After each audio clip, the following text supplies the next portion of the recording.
Big time. All right, welcome back. So I thought I would warm us up with a hook that's called Call and Response and see how this goes, okay? So this is, you're gonna have to pretend you're a 16, 17-year-old kid doing a little bit of yelling here. So here we go. You are my students in 3, 2, 1. When I say one, you say mouth. But however I say one, that's how you say mouth. If I say boom, you say mouth. If I say boom, you say mouth. However I say one, that's how you say mouth. Because we have one mouth. Here we go. One. Let's go be everybody. One. Now when I say two, you say arms. And however I say two, that's how you say arms. Here we go. Two. Two. One. One now, 2 arms. One now, 2 arms. 1, 2. Now when I say 3, you say bears. Whenever I say 3, that's how you say bears. We go 3. Oh, you are so scary. Let's go back to the beginning. 1, 2, 3. Okay. So I'm going to do 10 things just like that. And at the end of those 10 things, I would say, in 1791, the first 10 amendments to the Constitution were passed all at one time. They are called the Bill of Rights. Without writing down a single thing, you've all just memorized the Bill of Rights. You just don't know it yet. One mouth, we have one mouth, that stands for freedom of speech. It also includes 2 arms, we have 2 arms. Right to bear arms. 3 bears. There was a story with 3 bears, and there was this little girl. What was her name? And what did Goldilocks do? Let's see, she went into their house, she ate some of their food, she slept in their bed. Well, what did we just learn about how the colonists said about British people coming and staying in their house? Quartering soldiers. The Third Amendment is no quartering soldiers in times of peace. If you work the mnemonic will work for you. If you get to your test and say, Third Amendment, I don't remember that one. You have to say 3 bears. Goldilocks. She went into the house. She went into the house. Quartering soldiers, right? So if you work the mnemonic will work for you. Okay, so let's talk chord structure. First of all, another example of putting handles on material to make it easier for kids to pick up. If I want them to know the Bill of Rights, I put handles on it so they can pick it up and take it out with them. I don't want them to know it for the test on Friday. I want them to know it for the rest of their life. So I put handles on it, okay? By the way, I have this all printed out, like a little PDF of it and all that. I can just print it out and give it to them and say, learn this, test next week. That's not what I do, right? That's not what I do. If I want them to know it, I teach it. Listen, if I give them this handout and say, learn this for the test, I don't know what's going to happen when they walk out those doors. I don't know I can't control what happens when they walk out those doors, right? And so if I want them to know it, I take control of the situation in class and I teach it, okay? Homework? I'm going to be honest with you.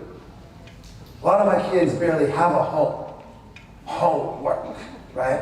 And so, like I have a confrontational attitude sometimes about homework because people ask me about it so often. People say, like, hey, pirate dude, you have to help me. Kids won't do my homework. And I always just look at them and say, well, then you need to give better homework or stop giving it.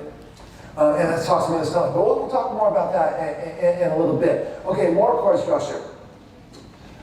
Notice that I'm not like, hey, one is mouth, and I was like, no, I've got the propane turned on, right? Listen, when I get in front of kids, I turn on the propane. I'm gonna douse myself with the gasoline of enthusiasm and spark it with the flames of inspiration. I'm gonna light up when I get in front of kids. Okay? When I get in front of a group of kids, I light up, okay? I'm gonna light up for them and try to draw them in that magnetic way, okay?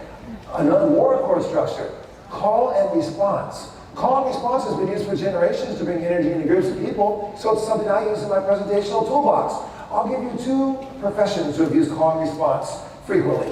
1, ministers. Ministers have used call and response to bring energy into congregations for generations, especially in churches that have a little more of a celebratory feel, as opposed to the tortured nature of certain other ones, right? So,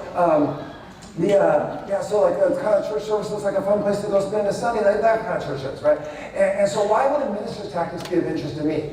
Well, because teach like a pirate is a way of looking at the world and always saying, how can I use that? What do other professions used to engage in their line of work? How can I use that in my line of work? What are kids into outside of school? How can I use that inside of school? Always looking around the world and saying, how can I use that? All right? Here's another profession that uses call and response. MCs and DJs. MCs and DJs have used call and response for years to bring energy to parties, and I would like to have a party-like atmosphere in my classroom on many days. Now, I have a long background as an MC or a DJ, okay? MC and a DJ. In college, for example, my dorm room was basically a bed, a backpack, 2 Technics 1200 turntables, a mixer, and an 808 drum machine with a microphone, right? And we would travel around, we would do parties, little house parties and things like this. I can remember being in these packed places, people sweating, desperately trying to keep people away from our table so they didn't bump it and make the needle skip, right?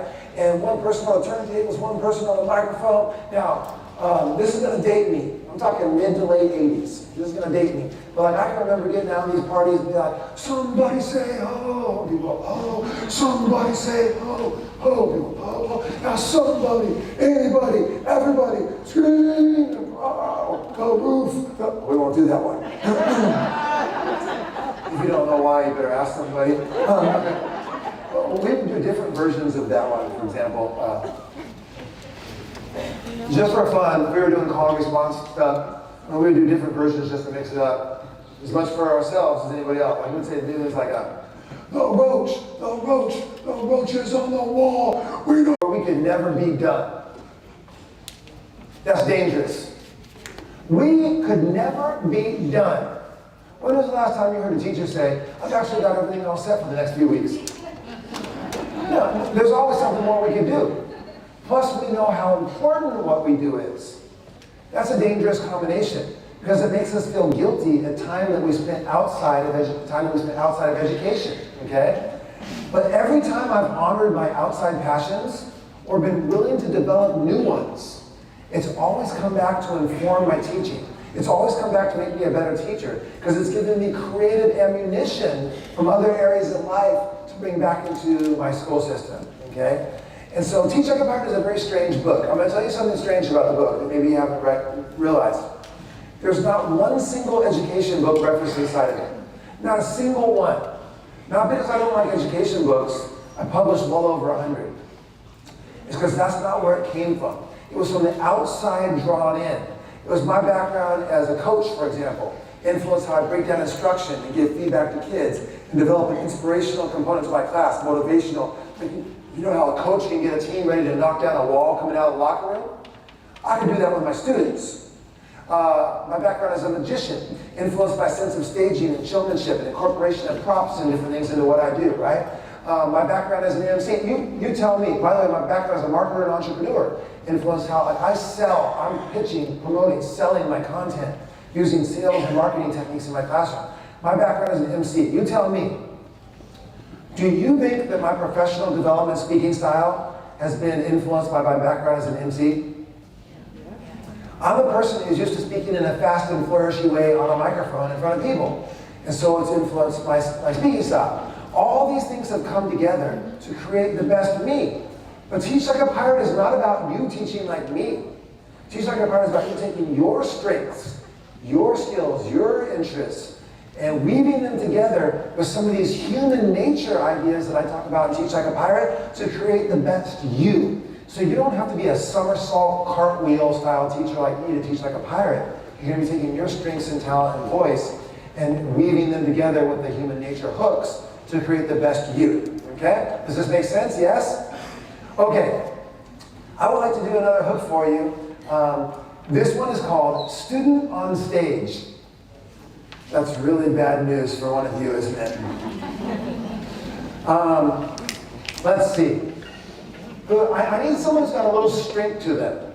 Preferably a woman who, I'm not talking like a necessarily bodybuilder, but just got a little strength to them. Throw one of your friends under the bus. Who do you think should come under? Let's do it. Wendy. Who? Wendy? Wendy, let's go. Come on up here.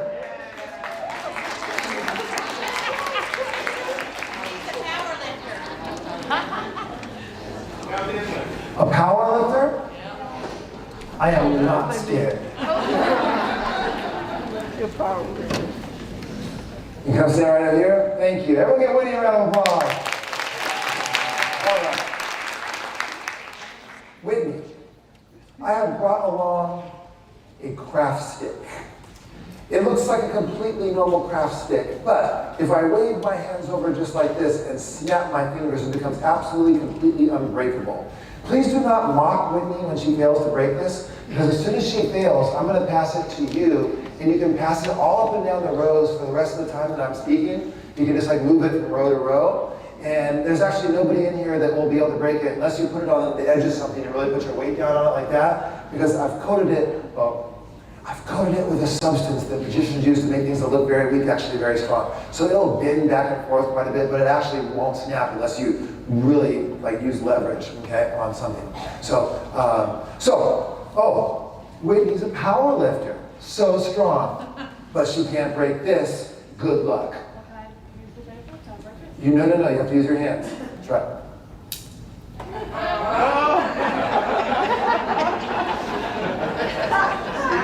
You just broke my stick. You got to be careful how you say that. All right.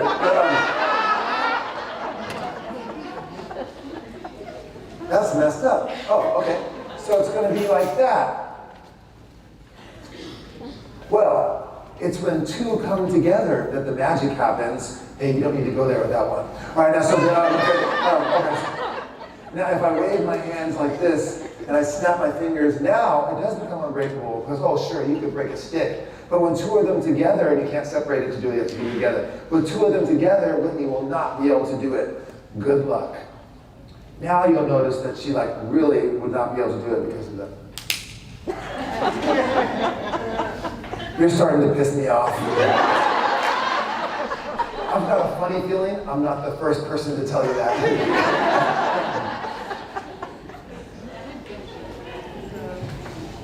Okay.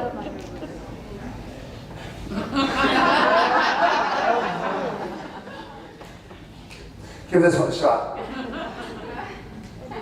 No?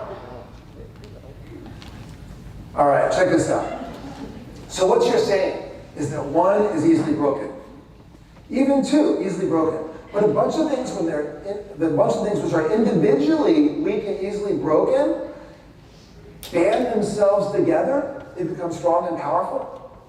Well, you know what? Workers in the mid to late 1800s felt a little bit like this. And it wasn't until they banded themselves together that they...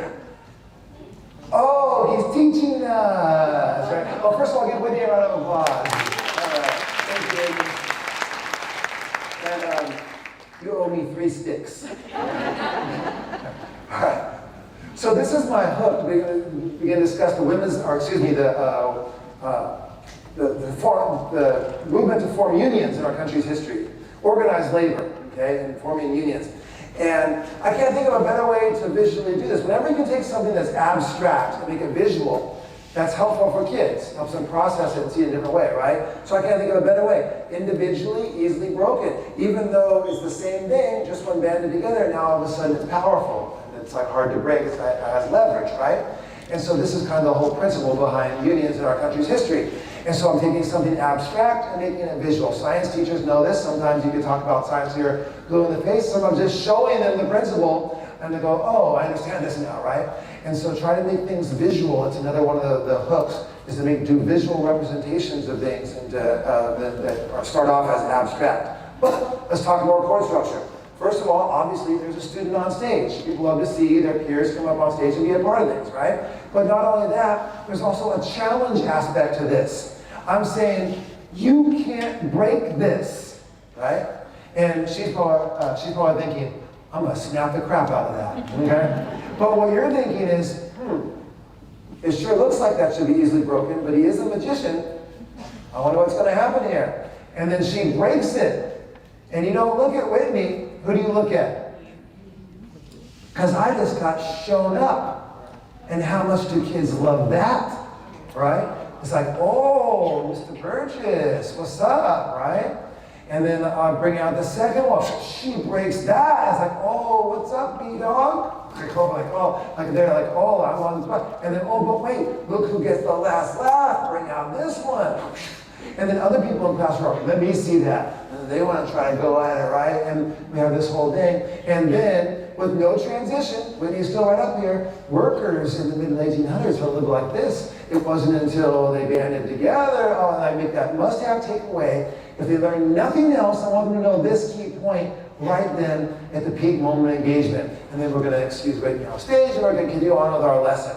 All those things come together to create something that's kind of fun and engaging for kids to watch, but then also helps them retain the content, and they're going to take it out with them because it has those handles on it, that visual representation.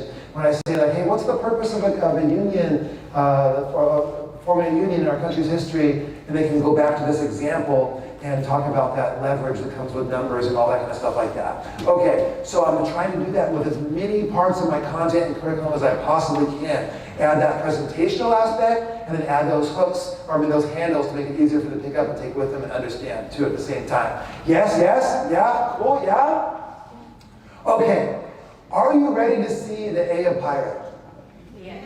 I should probably take a drink because I probably won't breathe for another 5 minutes. This is where we're going to ramp the words per minute up to astronomical levels. But don't worry, the whole A won't be full speed. So if you're having trouble hanging on the words, it'll eventually slow down. All right? You ready for this? You are my student. All right. So here's the A. At some point during my workshop, I get a sense that maybe someone is sitting there thinking to themselves, those are some pretty good ideas, but I'm not going to be able to do that in my classroom because I'm not creative. And then I know I've met someone who's fallen into what I call the myth of the blinding flash of light, that there's creative people and not creative people. And creative people just walk around like this, and all of a sudden like, oh, there's an idea. Like, oh, there's another one. Okay, you get these ideas. Like, oh, there's another one, right? And the not creative people stand over the side and go, I don't get those flashes of light. If only I could get those flashes of light. Well, I'm here to tell you that's not the way that creativity works. Creativity isn't something that's only open and available to certain categories of people, only certain levels of intelligence or genius. Creativity is open and available to anyone who's willing to pay their price, pay their dues, invest their time, their energy into the creative process, the brainstorming process, the process. I believe that it's nothing much more than the process of asking questions. Questions are the key to creativity. E.E. Cummings said, always the beautiful answer. Who asked a more beautiful question? I believe that 100% to be true. It's like driving in your car and there's static on the radio and you turn it down just a little bit and the station comes in clear. That's what the right question can do. It can take you from creative static to creative insight and just the way something is phrased even. I met someone one time and they said, hey, I saw you at a conference a year ago and I really like that whole board message preheating the grill stuff you talk about, but I haven't been able to come up with any of those ideas for my class. I asked them an important question. I said, hey, when you were designing your lessons, did you ever ask, what can I write on my board or shine on my screen that was part of the conversation or create a buzz before the bell rings? And he was like, well, no, but you see what I'm trying to do is like, wait.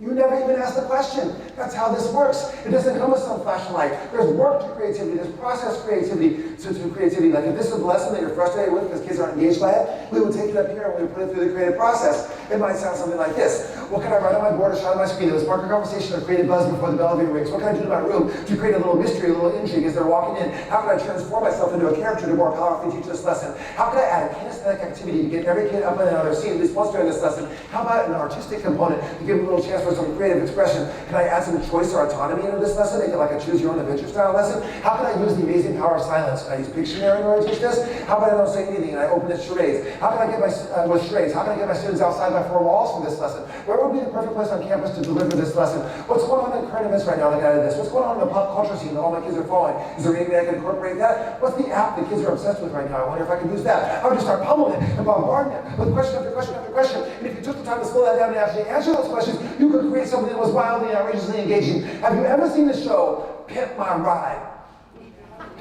This is Pimp My Lesson. Okay? This is where you take that lesson that isn't hitting on all cylinders with kids and you drive it into the garage and you bombard it with presentational, outside the box, teach like a pirate style questions, and then you drive out of the lesson that's got the equivalent of a goldfish tank in the center console, an espresso machine in the glove compartment, and a flat screen TV when you pop the trunk. And it goes down the street like boom, cat,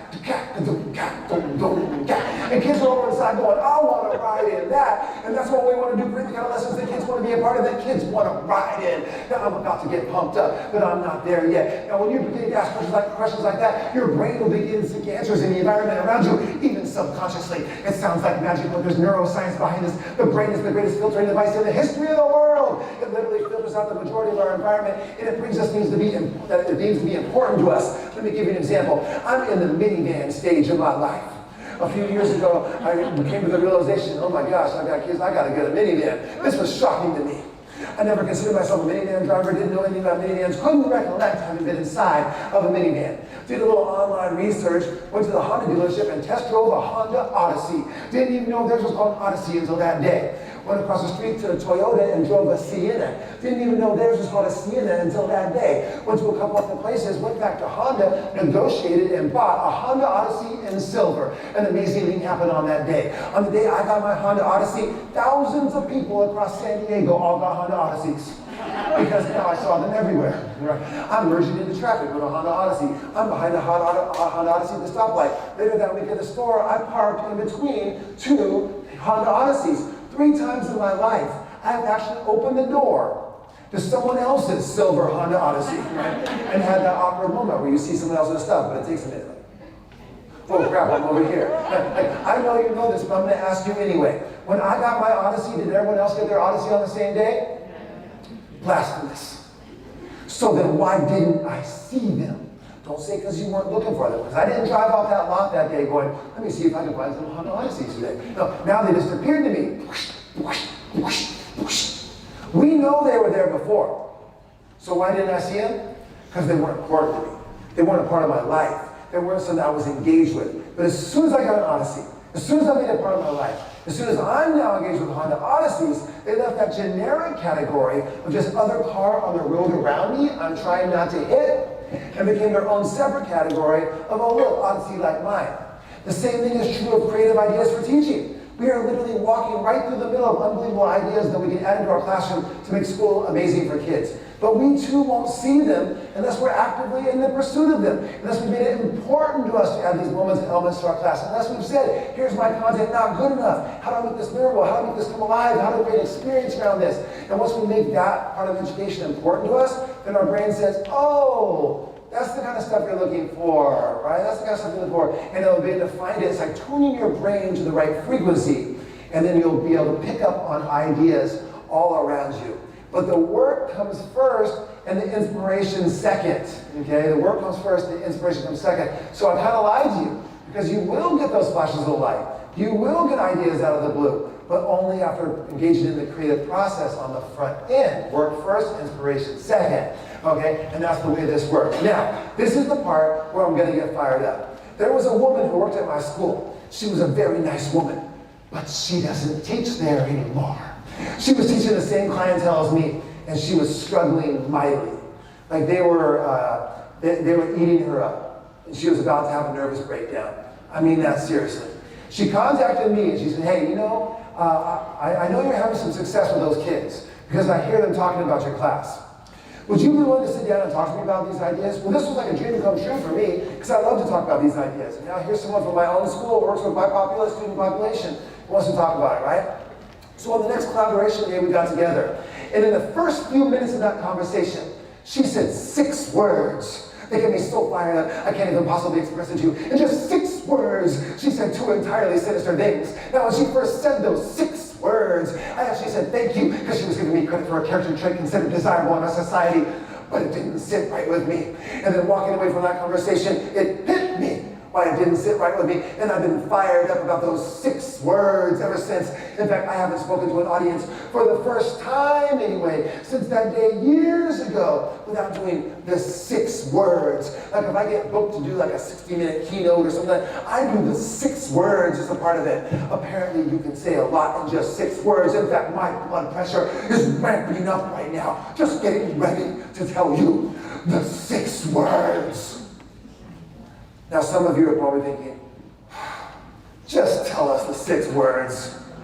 Others of you might be thinking, if this is another one of those taboo hook things, I'm going to strangle this guy. Like, there better be 6 words, dude, or you're going to die.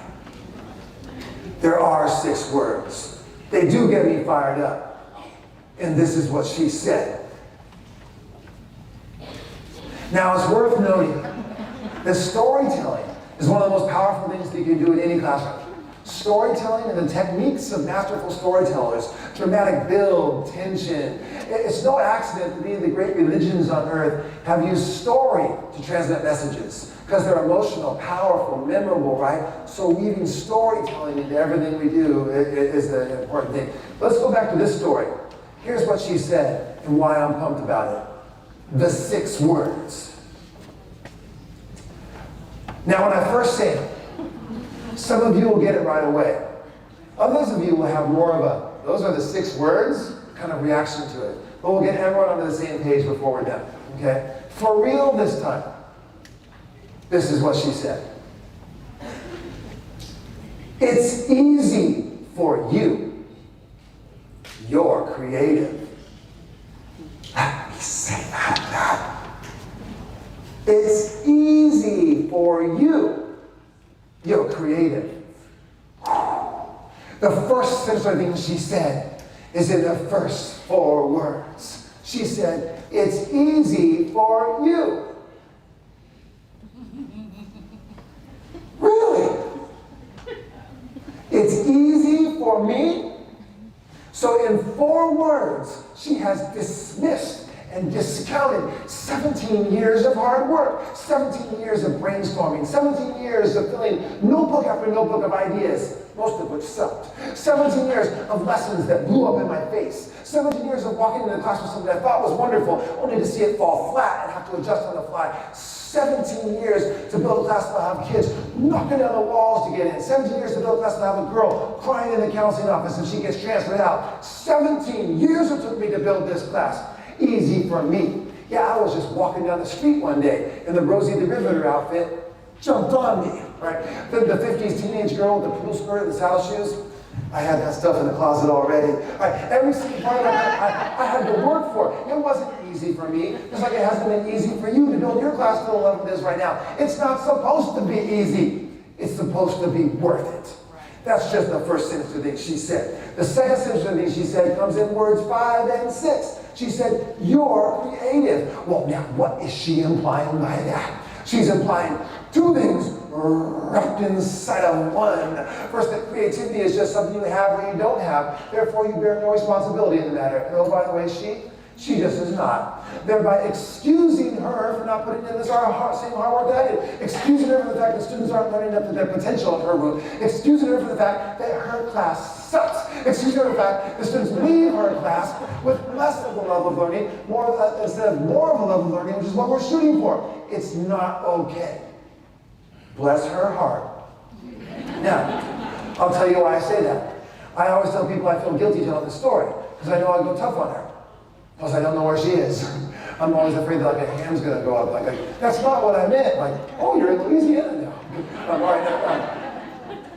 But I was in Columbus, Georgia, in a big, long, skinny room with a couple hundred people in it, like a big, long, skinny thing. And I said I feel guilty telling this story. And a hand shot up way in the back, and I called on this woman, and she said, you know, in Georgia, you can say anything you want about someone, as long as after you say, bless her heart. So now I say bless her heart, now I say bless her heart, okay? But I know I have to keep telling this story because it's something very unusual happening outside of a 1-hour session in Monterey, California. Monterey is a beautiful place. I had just done a 1-hour Teach Like a Pirate session there. This was years before there was a book, okay? And I was standing out in the hallways and teachers were talking to me about the workshop, and there was this woman who was kind of standing in the background. And when these teachers cleared away, this woman approached me. And she said something very unusual. She said,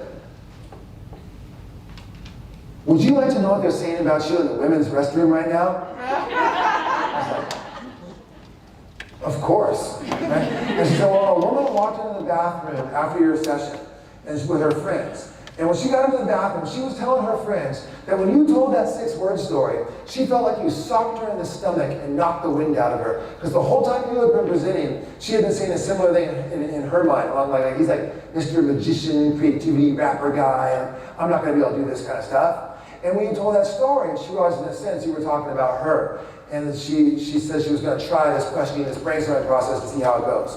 Okay? So I know I have to keep telling this story. And by the way, did you notice that I mentioned that I fail a lot? Lessons blow up in my face, things fall flat. That's part of this program. You can't do this stuff or anything worthwhile without being willing to fail, without taking some risk, right? You never know where the edges are until you fall off of them. And in our line of work, it's not a big deal when you do, because they come back the next day and you make it right, okay? Like if my heart surgeon or brain surgeon experiment with my surgery, I'm actually kind of upset about that, okay? But if an educator experiments with a new way to do something, it's going to be okay. They're coming back the next day and you make it right, okay? Safe lessons are a recipe for mediocrity, plain and simple. Safe lessons are a recipe for mediocrity, okay? And so you see that failure as feedback. Turn failure into feedback. Everything that happens in the classroom is feedback. They're providing you the real-time gift of feedback to help you improve and hone your craft, okay? Pirates don't yell at the wind. Pirates don't curse the wind. Pirates read the wind. They shift their sails, they catch it, they go. Well, the wind of the classroom is student feedback, right? So we have to be willing to read that wind, that student feedback, and then be willing to shift our sails to catch it to get to where we need to go, okay? And so the A of the PIRE system stands for two words. It's like paragraph, act, okay? Ask and analyze. The kind of questions you ask will determine the kind of lessons that you build, and then you analyze those results. And in a self-reflective way, you're willing to make adjustments based on the kind of feedback you're getting from students. There's no problem with a failed lesson. It happens all the time. The problem is the same lesson failed the same way over and over again, right? You accept it because you didn't accept that feedback when you got the first time and make shifts of course and adjustments, okay? All right, now, I'm going to shift your attention to the screen, and we're going to do a little bit of action with this, hopefully. I know we are. Oh, there we go. Perfect.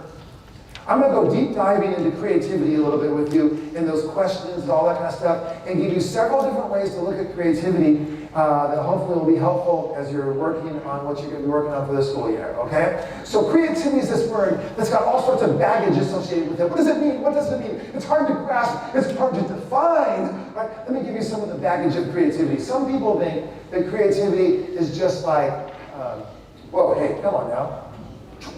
There we go. Just genius level activity, okay? So you have to be some sort of genius. No, creativity is open and available to all of us. Other people think it's just like the arts, like music and painting, that's creativity. No, creativity cuts across all content areas that we study in school, every single one of them. Other people look at it like it's a club that they belong to and you don't. They have a little attitude about it. They're like, well, if you haven't been on your back recently getting something like this on the ceiling, do you even belong in the same room with the rest of us people that consider ourselves creatives? I don't think so. Just get out now. No, creativity is open and available to all of us, all of our students as well. Other people look at creativity like it's just wild stuff, right? If they see something like this, like a Picasso, and say, now that's creativity. Or drugs. Possibly a strange combination of both, okay? All right, other people look at like this, Van Gogh. Now, this guy, well, it looked like some form of dysfunction or madness even, okay? Like this guy was so creative that apparently somebody was like, he cut off part of his ear. But if you think about it, that's how some people look at creatives. They'll say, well, she's creative, but I bet she has no idea where her car keys are right now. Okay? So it's like they're good at this one small area, but the rest of their life is probably a mess. No, that's such baggage. You don't have to be doing, this kind of, oh, well, man, I was going to show you this. This is an iconic image of genius. This picture of Einstein. I think there's some baggage in this picture, though. You tell me. I think he wouldn't look as smart to us with combed hair. Is that true? What are we saying? We're saying the disheveled nature of Einstein in this picture makes us go, whoa, genius. That guy had so much going on up here, he didn't even have time to comb his hair. Right? That is such baggage, okay? It is absolutely good. You do not need to be doing this kind of stuff. Creativity is just making stuff. That's all it is. Every time we make something, we're being creative. We just don't give ourselves credit for it. Let me give you an example. Like, let's say that my wife has a late board meeting. She's not going home until 10 o'clock at night. And I'm in the kitchen. Finally, the kids come in and say, make us dinner. Because that's how my children talk to me. I go into the cupboard and I get some stuff out of the freezer, I defrost some things, and I serve my children a meal. I created a meal. I was already in my environment. That's the way the creativity works for educators. We don't usually come up with something that's never been seen in the history of the world. We take things that are already around us in our environment, we put our unique spin to it, and we bring it to our students, and that's a valid form of creativity. In fact, I look at the brain very much like Google. Like if I wanted to know a piece of information, and I come to you and say, like, hey, do you think you can help me find this? Well, in today's world, what do we say to people? We even say it with a little attitude, like, have you Googled it? And I say, well, what is Google? And she's like, what is Google? Like, are you crazy? It's like magic. You don't find anything. Just go to Google. So I go home so excited, and I pop up on my laptop and type in GOOGLE.com, and up pops the page. Beautiful in its pristine simplicity. Just a company logo and a blinking cursor. And I stare at it. I'm not getting anything. This is ridiculous. She said this place is like magic. Oh, this doesn't work. And I slam the laptop shut and I walk away frustrated. That would be ridiculous, right? Google doesn't work unless you do what? You've got to enter something in the search bar. And if you don't enter anything in that search bar, it's actually a pretty ridiculous website. And by the way, the quality of what you enter in the search bar will determine the quality of the results that you get. The same thing is true in creativity. And you know what I think of in the search bar? You already know from the AI Pirate. Questions. Questions are the key to creativity. If you want to change a teacher's classroom, change their questions. And you can change everything. That's why one of the things I do with teachers, I call them extreme hook challenges. Extreme hook challenges. I'll say that, and by the way, this is the E. Cummings quotes I gave you earlier. Always a beautiful answer. Who asked a more beautiful question? E. Cummings, right? And so I'll do things like extreme hook challenges. I'll say things like this. I'll say, hey, listen, I'm going to give you 90 seconds for this next assignment. Okay? You can work together in groups. Here are the rules. Anyone who successfully completes this assignment in 90 seconds, I will pay $10,000. If multiple groups complete it successfully, I will pay each of the successful groups $10,000. Now, this is probably a good time to introduce you that I'm a pathological liar. Like, I've never even taught before. No, I'm just kidding. All right, now, but if this was really worth $10,000 for 90 seconds, you would go after it. So I want you to go after it, okay? In fact, just for fun, we're going to do it, okay? So you can work with people that you're sitting around if you want to, and here's the question. Here's what your assignment is. I want you to create a superhero or a supervillain to teach something of your content. Now, Spider-Man or Superman, they already exist. Something that you can come in as. You create your own superhero or supervillain to teach something of your content. What's their name? What are they wearing? What do they teach? Okay? On your mark, you have 90 seconds, and then we're going to ask for some answers. On your marks, get set, and go.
And stop. Okay. No more thinking. No more thinking. If you're still thinking, you're cheating me out of money. Okay. For $10,000, who's willing to give me an answer? Right here, we'll start here. Okay, so fourth grade teachers on the American Revolution. So we created a superhero named Paulie Rivera, and he sees the future so he can warn people when the enemies are coming. He's super strong and he can fly. What do we think, $10,000? Yeah. $10,000, give it for right here. Okay. The way this goes is I usually don't travel with all the money. So I'm going to go to the ATM. You can Venmo.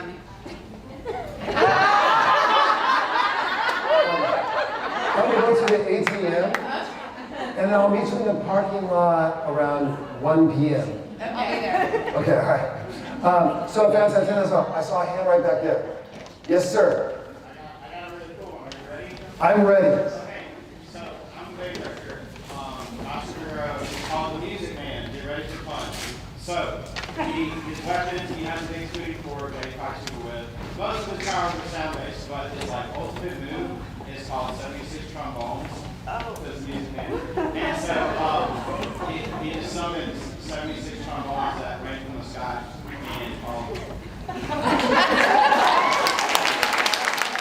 and $10,000. Yes.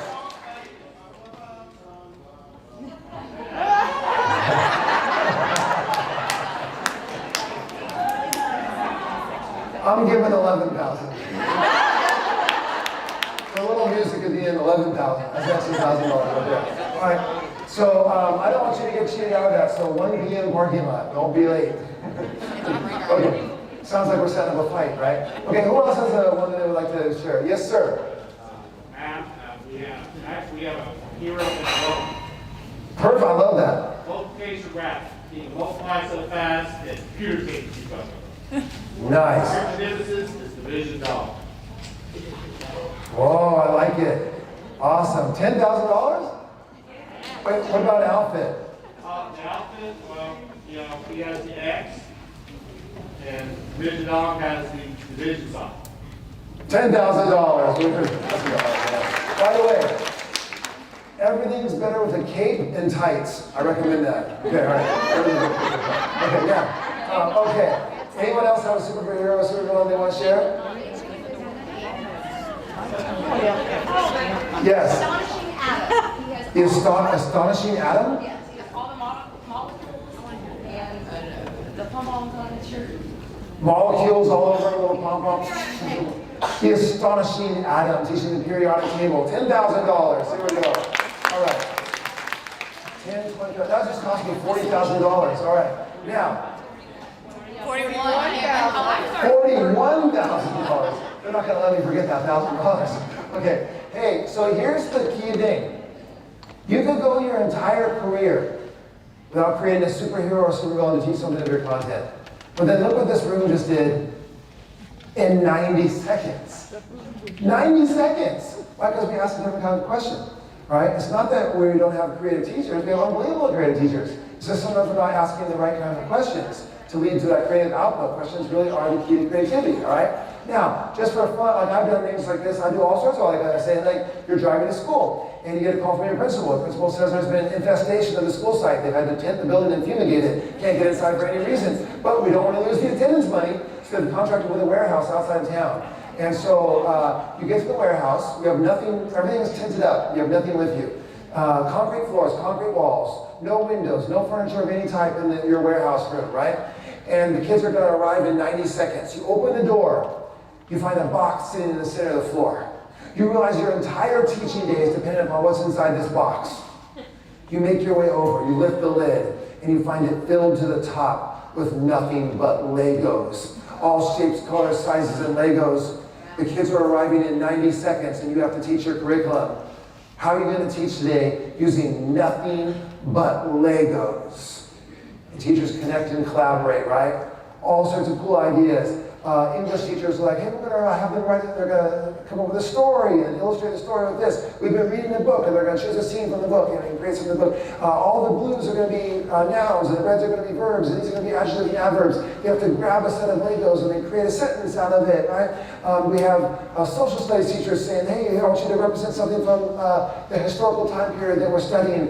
Other people say, look, I'm going to give two kids the same Legos. They're going to turn back to back. One kid's going to build something and use nothing but verbal instructions. Tell the other kid what to build, and they're going to turn around and compare them and realize how precise we have to be with our verbal instructions. We could do that with world languages too. We could do math from the lowest levels, counting, sorting, and all things like this, to area, perimeter, volume, fractions. They break apart. We go higher. Our probability. What are the odds of drawing a red Lego out of this group right here? Like all these different kind of math lessons. STEM, science activities. STEM, tallest towers, longest bridges. Combining molecules together, all these different stuff we can do. Music teachers have said, I'm going to have have them make a composition with different notes like out of the Legos. As a history teacher, I'm drawn to stuff like this. I might say to my kids, hey, listen, we've just been studying this war, this historical event. All sorts of people that were a part of this, there's memorials and monuments to them. I want you to find an underrepresented group of people, or someone who you don't think gets historical credit for what they did in that time period. I want you to argue persuasively why you think they should have a memorial or a monument, and I want you to design it out of Legos, create it, and tell us where in the world it would be best geographically placed, okay? Now, all we have is a box of Legos, but what do we have now? We have kids talking about underrepresented groups in history. People who don't get historical credit for their achievements and accomplishments during time periods, right? They're learning oral argument, how to be persuasive in oral argument, which is one of our content standards.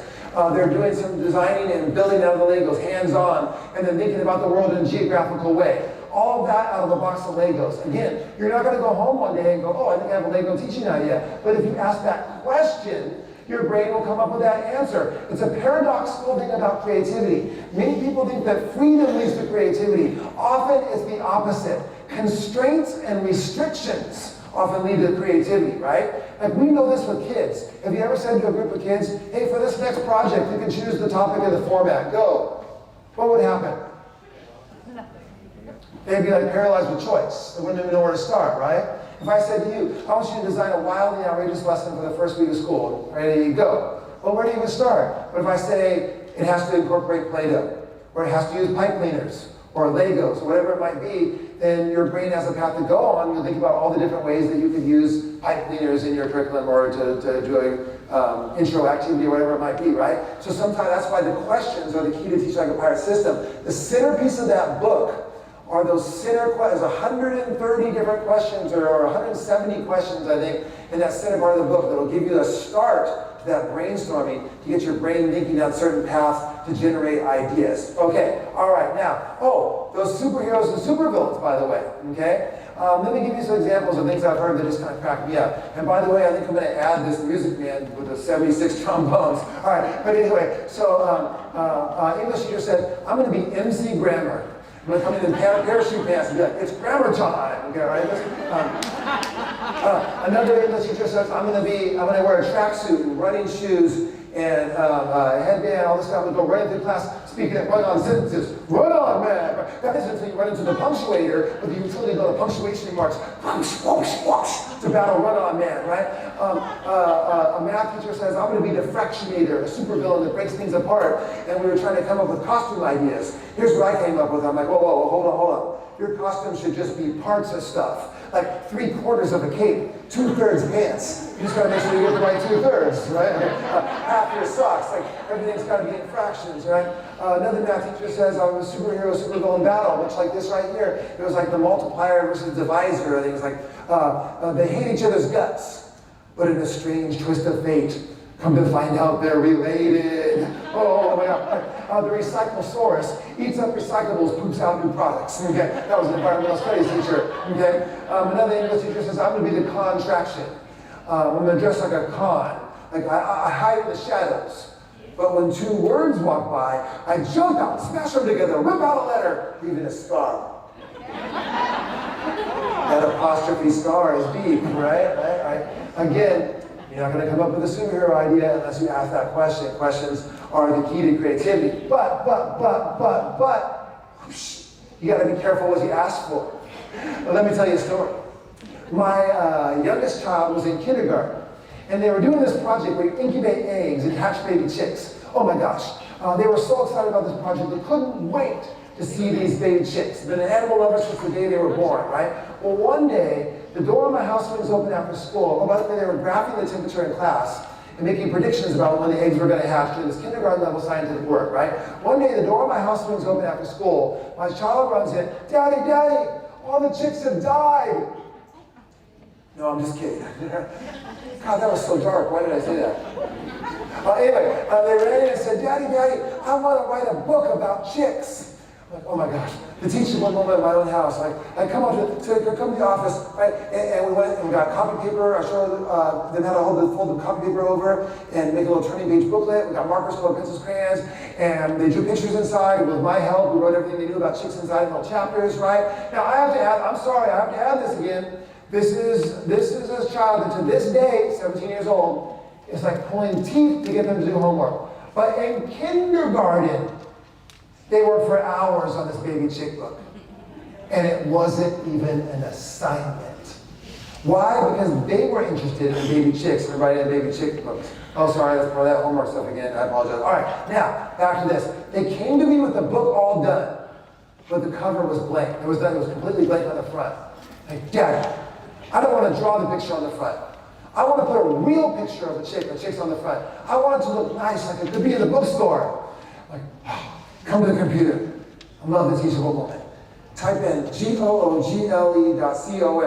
Up pop the page, right? I said, okay. Now, see the little search bar area there? Click in the search bar. Okay. Now type in chicks. CHICKNS. Okay. Now you see right there where it says images? That's how you get the pictures, right? So go ahead and click images right there. Right? Oh, you guys are way ahead of me. I took a screenshot on this day. Now, I had some explaining to do, okay?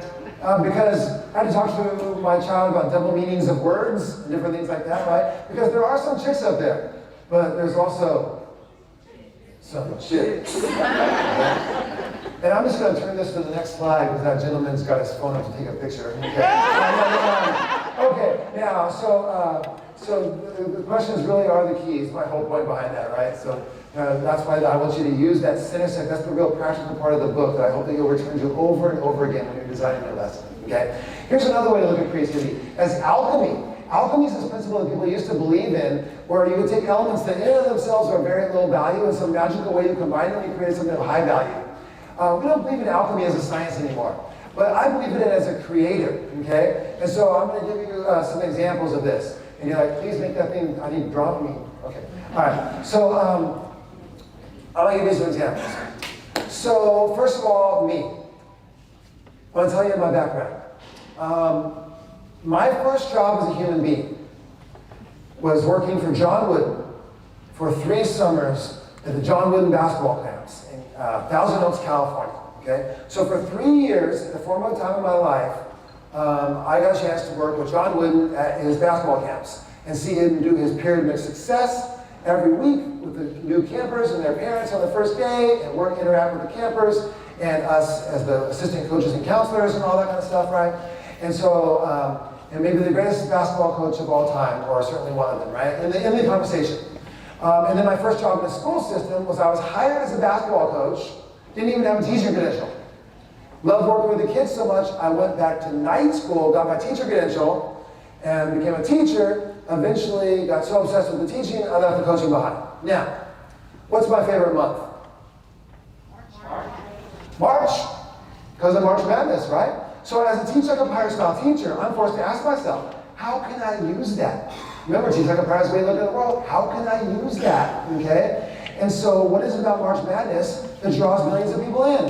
Can I use any of those principles in my classroom? And so I brainstormed. By the way, I wrote a blog post on this back in 2013 called Repurposing March Madness. If you Googled even now, like Dave Burgess Repurposing March Madness, it would still probably pop up, right? But I'll give you some examples. Here's one thing that's engaged about March Madness. When an underdog team knocks off one of the big dogs and makes an unexpected run through the tournament. People love the underdog story in the tournament, the upsets, right? So how can I use that in my classroom? Well, I repositioned my Revolutionary War unit to emphasize the underdog nature. I would say things like, who did we think we were standing on the green in Lexington, our little farmers and merchants, poorly trained, poorly equipped, in front of the most powerful army on earth?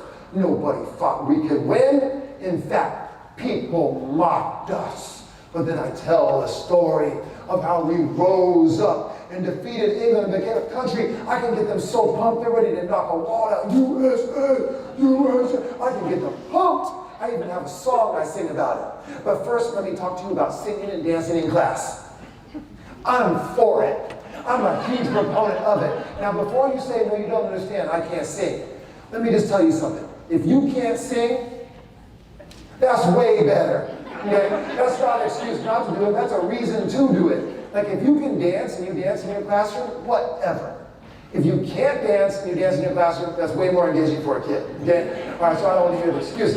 So I have a song. I have a timeline of events leading up to the Revolutionary War across my board, and I come out with a harmonica and use something called the BS hook. I'm pretty sure you know what that stands for. All right, so I relentlessly lie to kids. It's their job to catch me. Okay? But there's actually a life-changing lesson in this. I don't want kids to believe something because I said it. I don't want them to believe something because another authority figure said it, because they read it in a book, or because, God forbid, they saw it on the internet.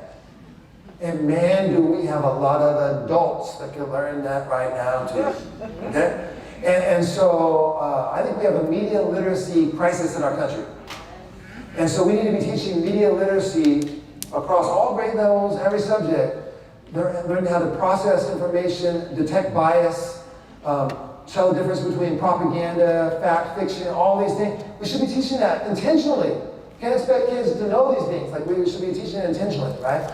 And so I will often try to pull the wool over their eyes, and I expect them to, if they don't believe me, I expect them to call me on it.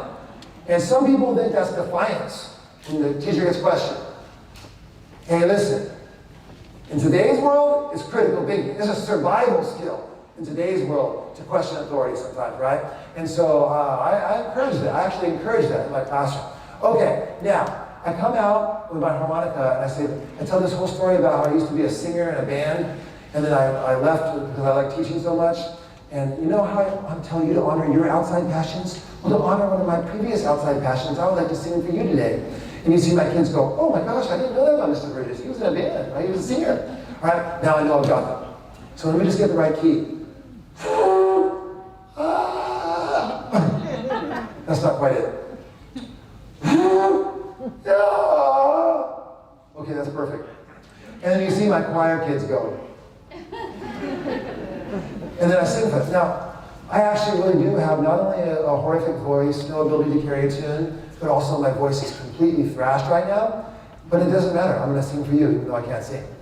Why? Because I don't mind being a little silly in my class for kids, and so I don't mind doing it for you too, okay? And so here's my timeline of events leading up to the Revolutionary War. I come out, you probably, I don't know if you ever heard this tune. Here's a story. Have you heard that one? I changed the words. Here's a story of a lovely country that started with 13 each alone. Then they all stood up and fought together and defeated the throne. It's a story that'll make you proud of how our country started way back in the past. Far outnumbered and outgunned, we stood strong though, and we kicked their right? And it continues on, and you just see my kids going, oh my gosh, this guy's crazy. But we're having some fun, and we're learning some history. Okay, listen, you can take your job seriously without taking yourself seriously. I take education deadly seriously, but I don't take myself seriously at all. So being a little silly and doing some crazy things sometimes is going to help us learn some content. I'm more than willing to do that, okay? All right, what else is engaging about March Madness? Brackets. Brackets are engaging. We even have a science, bracketology, okay? So brackets, whenever you see something in brackets, your brain wants to move something forward. It's just natural. I think this would be better like this, by the way. Whoa, hey, go back. It would be better like this, by the way. Now, if this was on the... I know people who haven't watched a game in years, but they fill out a bracket. They're in the office pool. They care about this game. They don't even know who those two teams are, but they care who wins because it influences their bracket. Brackets are engaging. What if this was on the board when kids walked in with werewolves, vampires, and things like that? Do you think some kids would have some opinions about that? Do you think a kindergarten kid would have some opinions? Yeah. What about a senior in high school? I think it's one of the few subjects that a kindergarten kid and a senior in high school could have a really good discussion about. Brackets are engaging. So how can I use that in my classroom? What if I put the President of the United States in brackets at the end of the year and using historical knowledge that to justify who had moved past who in historical battles? Okay? So they have a president they represent in battles and go to have a March Madness and narrow down Elite Eight, Final Four. Oh, who would be the Final Four of presidents? Like, this would be cool. What's the most significant event in U.S. history? Hey, let's put it in brackets. Who's the most influential person in the history of the world? Put it in brackets. What's the best book we've read this year? Put it in brackets. What's the most important scientific invention of all time? Brackets, right? So it's just another way to do this, is to look at brackets. By the way, here's some examples. Here's a teacher sent me this. This is the Cold War. I'll put Cold War events, put in brackets, okay? By the way, how do I have this? Because I'm a connected educator. Don't let this be a one-time thing. Become a connected educator, okay? Like if you're a Twitter person, I'm at Burgess Dave on Twitter. My name is click on Burgess Dave. The hashtag people often use is TLAP, for Teach Like a Pirate, TLAP, right? If you're an Instagram person, I'm at DBC_INC on Instagram. DBC for Dave Burgess Consulting. DBC_INC on Instagram. There you also have to put up some fitness posts and running posts and stuff like that. By the way, you can see my run map from last night in Monroe, Louisiana. I'm going to tell you something funny about that run map that I told you. At the bottom left-hand corner of my run map, you're going to see this little thing that like goes out just a little bit by sort of like this body of water apparently, and all of a sudden it goes straight back and back onto the roads. Okay. Well, I'm running, first time running in Louisiana. Like, okay, it's kind of humid. I'm making my way around, I'm going on these streets, and I'm like, there's nothing really, I can't go over where I want to go because like the road, like there's no siding on the road. And so I'm like, well, I'm just going to go down this side street. And then as I'm going down the street, I see this path that goes out into like this forested, like wood area, right? And I think like, and I hear this incredible racket of noise. And I'm like, oh, maybe I'll do like a trail run. How cool is that? Like a trail run in Louisiana. And so I start to go down this thing. And as soon as I get in the trees, I have never heard such noise. What are these things? There's like monsters in the trees. Okay? And like it's just super loud. And all of a sudden then like I see some like swampy thing over on the side, right? And then as I'm going further in, it gets a little bit more forested and dense. And I'm like, I'm going to be on the news or something. I'm getting the heck out of here, right? And I just turn around, you see my run map goes down a little way, and also back down this thing, back onto the streets where I felt safe again. Right? It's like, oh man. You guys will probably see that run map and go, oh, that was a great trail, you should have stayed on it. I'm not convinced. Okay, all right, so that's how I have these things, because I'm a connected educator. Now, there's an AP psychology teacher who used it to review the psychologist afterwards, right?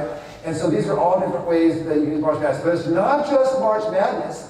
How are you going to use the Olympics? How are you going to use the Super Bowl when that comes around this year? How are you going to use always look around the world. Academy Awards. What if we had Academy Awards for, say like you're an English teacher, an ELA teacher, an Academy Awards for books. Let's talk about this for a second.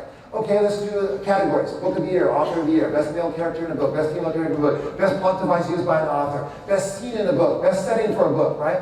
And so then the kids come up with the nominees. Well, already we're onto some pretty cool stuff because the kids are coming up with, they're discussing literature, talking about like who would be the best female character we studied this year in a book or whatever. And so they're coming up with all these nominees. But now let's start adding the hooks on top of it, okay? If you're going to do an Academy Awards themed lesson, what would you need to do to yourself that day? Dress up. Dress up formal, right? Like a tuxedo gown. Now, I would choose the gown, but you don't need to judge me. Okay. Now, what about the interior design hook? What's iconic about arriving at the Academy Awards? Look at, do you see how easy this is? You have a red carpet they walk in on, right? Have music. By the way, what happens on a red carpet? Paparazzi. Let's have some paparazzi pictures. Interviews. Who do you think will win Book of the Year? Or why do you think maybe have some of the kids be the characters? Like, well, why do you think you're going to be best male character of the book this year? And have them come in, right? They could even dress up if they wanted to, right? And then they come in. Now let's add some writing to this. Maybe they have to write acceptance speeches from the standpoint of all the different nominees. Okay, so do some writing. But we don't have kids speaking enough in school. Maybe they have to come up and give their acceptance speech. And by the way, what happens to you at the Academy Awards if you go on too long? They play the music, they play you off stage, right? So you have to learn how to express yourself in a discrete period of time. While you start the music, have some fun with playing kids off stage, right? Sure, okay. Maybe someone could videotape the whole thing and make a production out of it, use some technology, right? Maybe they can make a trailer for each of the categories. And the nominees for Book of the Year are, and they have a little trailer of the different books of the year. That's like one group makes the trailers. Like you can delegate the different stuff for the Academy Awards. You can create this wildly outrageous lesson that would be fun to come to. But what is it at the center of the whole thing? It's a celebration of books. It's really what it is. It's a celebration of books. But you use the hooks and layered in that experience component. Basically, you can sum a lot of this stuff up like this. If you come to my class and sit down in a straight row, and I stand up in the front, and I lecture you about prohibition and speakeasies, that's a lesson. But if you come to my door and you knock And it's locked, so you have to knock, and it slides up to 6 inches, and you see me standing in a pinstripe gangster outfit, and I'm asking you for a password, and you don't get in unless you know the password, okay? And then when you do come in, it's too dark to see, and you enter through a little curtain that wasn't there before, and the whole room's transformed, and your eyes are trying to adjust to the accent lights, and you think you might see a bar in the front, and that could be a bartender up there, and you go up and you order a drink, you get served a drink, and then you go sit down at a table, it's got some gambling items out on it. That is an experience. Don't just teach a lesson, create an experience for kids. Lessons are easily forgotten, but experiences live forever. They may forget some of that prohibition lecture, but they'll never forget going to the speakeasy. So it's about creating experiences for kids, okay? Now, another way to look at creativity is the wedding photographer principle. A wedding photographer, what if they came to your wedding and they're like, hey, if we could just come over here and just like, ooh, the clouds are gonna roll over this. I'm gonna wait for the sun to pop back up with it. Oh, those eating pictures are so awkward. Probably the mother-in-law should get that shot too. And then in the wedding, they came to you and said, hey, I've got 5 pictures of your wedding. You would want to murder that person. That's not how a wedding photographer works. How does a wedding photographer work? They take so many pictures, it's almost annoying. But in the end, you're able to create a beautiful album because of the sheer quantity that you had to choose from. That's how we want to be. We want to be prolific as creators, not perfect. Perfectionism stifles and limits creativity, okay? Don't allow perfectionism to stop you from being a creator. You have to be prolific as a creator. And then just like the wedding photographer situation, you'll be able to create something wonderful for kids because of the sheer quantity that you had to choose from, okay? This is my favorite quote for creativity, Linus Pauling. The best way to get a good idea is to get a lot of ideas. It's so true. I can guarantee you I've had more bad ideas than anyone sitting here. I can guarantee you I've had more lessons blow up in my face than anyone sitting here. I've had more disasters in my classroom than anyone sitting here. I'm not talking about lessons that weren't engaging. I've had those too. I'm talking disasters. I have been injured during lessons before. I have had students injured during lessons before. I've had to sit in my principal's office and explain why I thought it was a good idea to have an open propane tank flame raging in the classroom. Now, to me, it made perfect sense when we were telling those mountain man tall tales that we'd written collaboratively using mountain man slang. It was going to be way more engaging when we told them around a campfire roasting marshmallows together. Not everybody on campus saw it that way. I probably should have known it was a problem first period when I had to have a kid up on a chair with a folder with a smoke alarm or like this. I accepted the feedback from my administration, and I still do that lesson, but I moved into a dirt overflow parking lot area, and I usually wait till she's at a conference. All right, yeah, so this is the way that Maya Angelou put it. You can't, there we go. You can't use up creativity. The more you use, the more you have. It's like going to the weight room. You don't get smaller and weaker, you get bigger and stronger. And by the way, if you haven't been in a while, what do you do the next day? Hurt. Sore. But you work through that, and you get fit. Same thing is true with the creative process.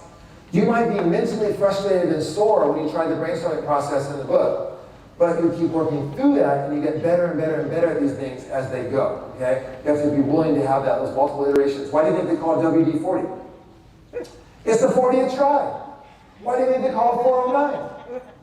You can Google it, it's the truth. 408 of the formulas didn't work out so well, but 409 cleans like crazy.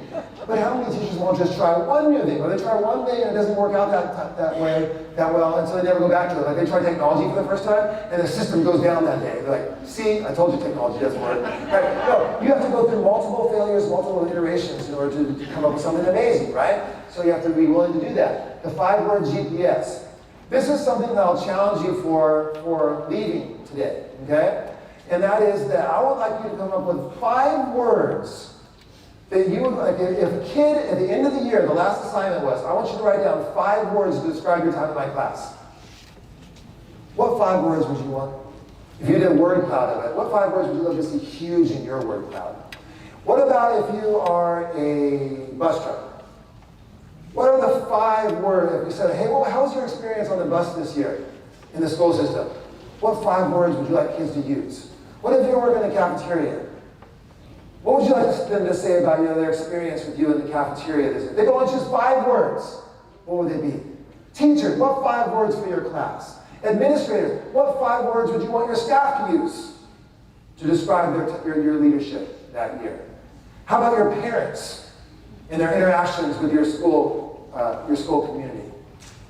What 5 words would you want in the front office? If people, when they come to the front office or call on the phone, what 5 words would you want them to describe in their time, their interactions with you? Okay? I'm going to show you a word cloud from a teacher named Michael Matera.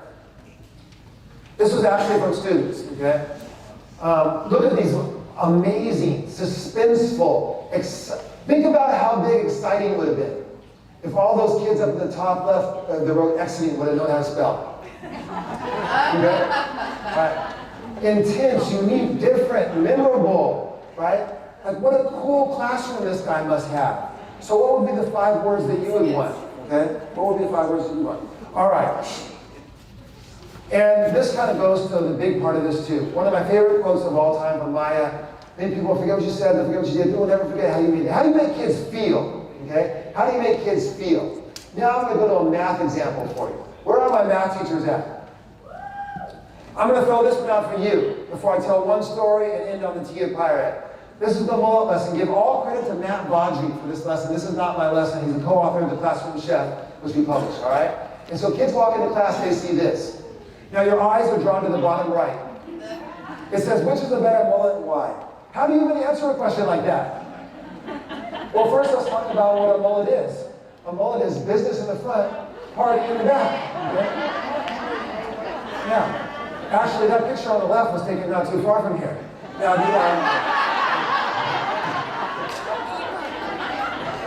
I can always tell by the amount of laughter how close I nail it. All right. Then this one pops up. Which one is more mullety? Again, how do you even answer a question like that? Well, the next slide is why I think that Mr. Baudry is kind of a genius. He has created the mullet ratio. The mullet ratio is party over business. So now we can quantify mullets. We can quantify mullets, right? So they go through the math, they go through the mathematics of this, right? And then this one pops up. Which one is more mullety? Well, now they know how to answer that, right? Now they know how to answer that. So what are they doing in class right now? Math. Are they laughing? Yes. Are they having fun? Yes. Are they buzzing with their neighbor? Yes. Are they asking who's Lionel Richie? Yes. Okay. All right. Notice he put 1 in millimeters, 1 in inches. He suddenly embedded the principle that you can compare the ratios across. Now, I'm just happy for you because you get to see the mullet on the right-hand side of this next slide. It could change your whole life. Now, how quickly are they going to work to figure that one out? Because the answer is going to be amazing. By the way, notice that you put it in nanometers and miles now if you didn't get it before, okay? Yeah. Now, what if you can find a picture with a whole family of mullets? Oh, he did.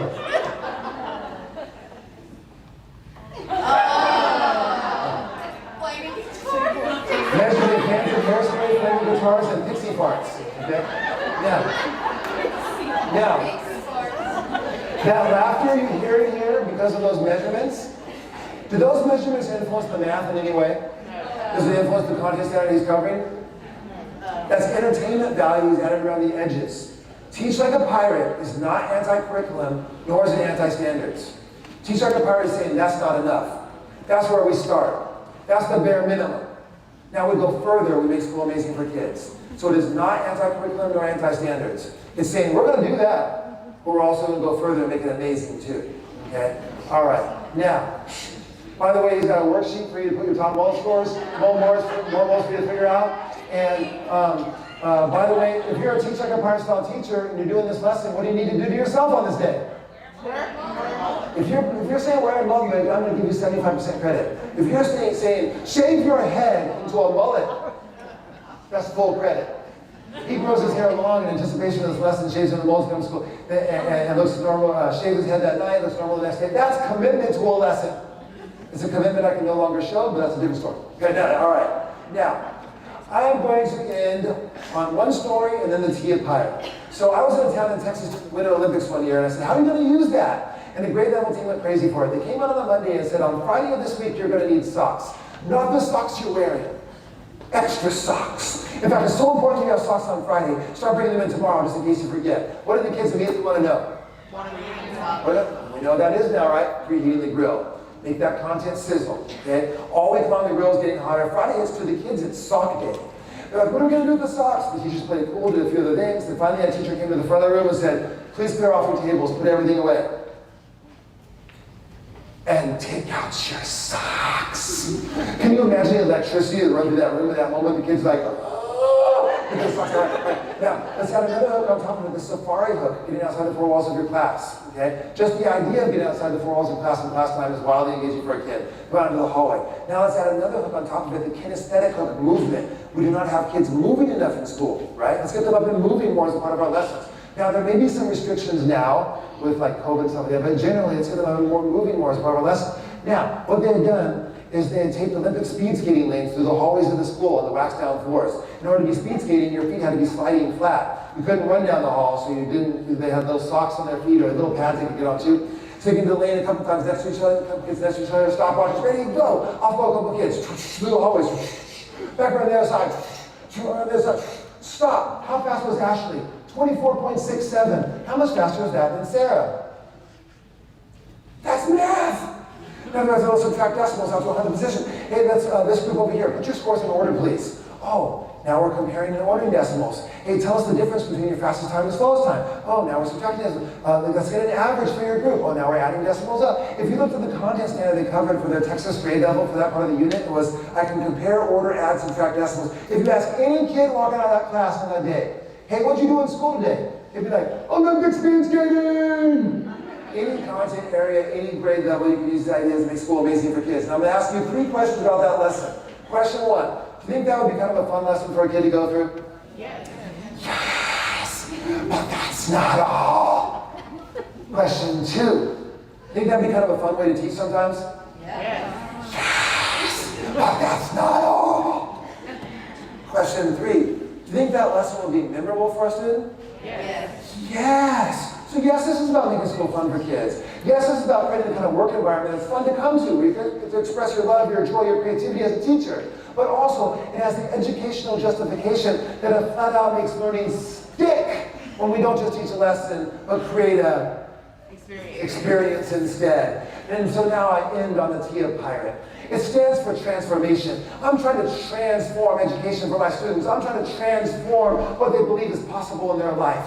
Provide an uncommon experience for your students, and they will reward you with an uncommon effort and attitude. I'm trying to stand out on the sea of sameness of the educational landscape. I want to be a reprieve from the monotony of the traditional educational system, not a contributing factor. I want them to think the air is easier to breathe when they walk in SS9. I want to be a purple cow.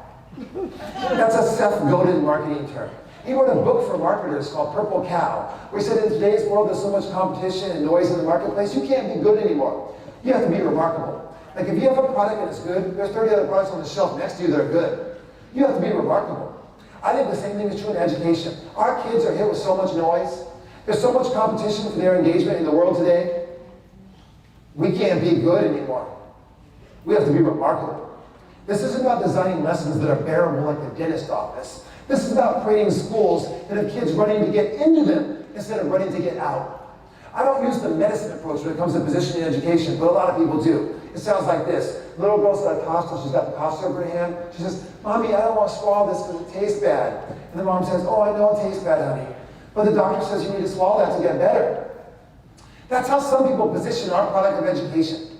Like it's some bitter pill that must be swallowed for some future ambiguous benefit. Our product is not some bitter pill. Our product is life transformational and should be positioned as such and lived up to. I offer you 2 questions to help you position your product that way. Both of them are tough, but the first one may be soul-searching. In fact, it's the essential question of my entire book. If they didn't have to be there, would you be teaching to an empty room? What if your class was optional? What if school was optional? If they didn't have to be there, would you be teaching to an empty room? Or is there something about you and the way you make kids feel when they're in your presence and the experiences you create for them and what you're offering them that maybe they're not getting anywhere else in their life, that they be drawn to you in your room anyway? Those are the teachers that we want to be. Question 2, do you have any lessons you could sell tickets for? That's a tough one. That's a bar-raising question. Again, it's not about designing lessons that are so engaging that they eliminate behavior management issues. I've designed lessons that have kids knocking down the walls to get in. There's no content standard more important than developing a love of learning in the sense that education is something they want to be a part of for the rest of their life. And that they're capable of doing more, of being more than they thought they were when they first walked in those doors at the beginning of the year. There's nothing more important than that. But we don't get a chance to position that for them for the first time. They'll come to you with education and what's possible in their life already positioned for them. But what's happening in the school system before you? By their peer groups, their families, their communities. But what you can offer is a reframe. You can reframe what education means for them. You can reframe what's possible for them in their life. Here's what I mean by a reframe. It gives me a chance to show you this down here in my pocket. I've been wanting to show you all along. And so this is where we end. I went to a pizza place with my son. He was about 5 years old at the time. 2 other families joined us, kids about his age. And there were all these machines across the back wall where you put your quarters, stand up in little slots, and push and pull, and out comes a prize. The first kid went back to a machine and put his quarters in. Push, pull, and out came a little glow-in-the-dark T-Rex about this big. He was so excited. He ran through the restaurant biting people. Biting people in the restaurant. Second kid came up to another machine and put his quarters in. Push, pull. And out came a temporary tattoo of a fire-breathing dragon. He's like, Dad, Dad! He wants his dad to go to the bathroom and get a wet paper towel, put on his arm right there in the restaurant. My son stepped up to a third machine, had his eyes on something, and put his quarters in. Push, pull. And out came this. And so this is where we end.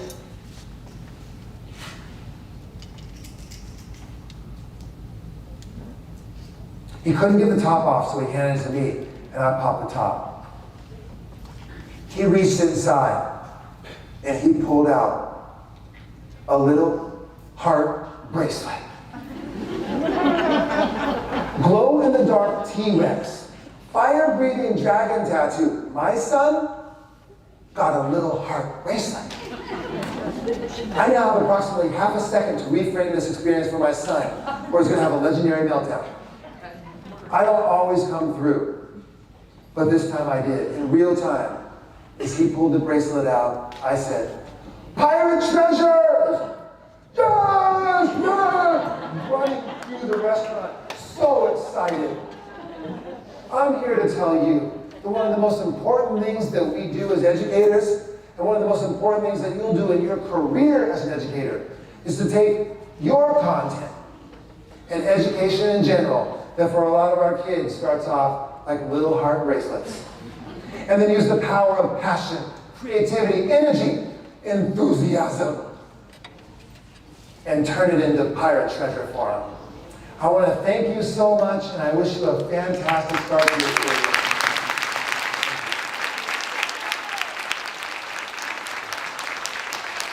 Thank you very much.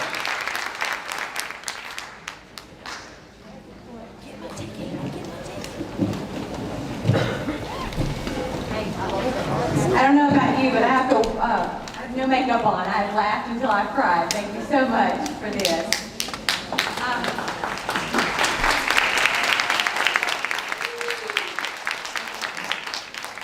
And we brought Dave here because this is what we want our school system to be. We want our schools and our teachers and our parents and community to want to run into our buildings or run into our classrooms. We want to transform. I've had an opportunity to speak to some of you. It doesn't have to be your curriculum or fun. It doesn't have to be either or. It can be both and. So I challenge you through this year to make school amazing in whatever position it is that you have. You have the power to make school and your classroom amazing for your kids. We want them to have that experience. So ending up here, we've got some evaluations. If I can get the directors and supervisors to kind of go through and hand out these evaluations.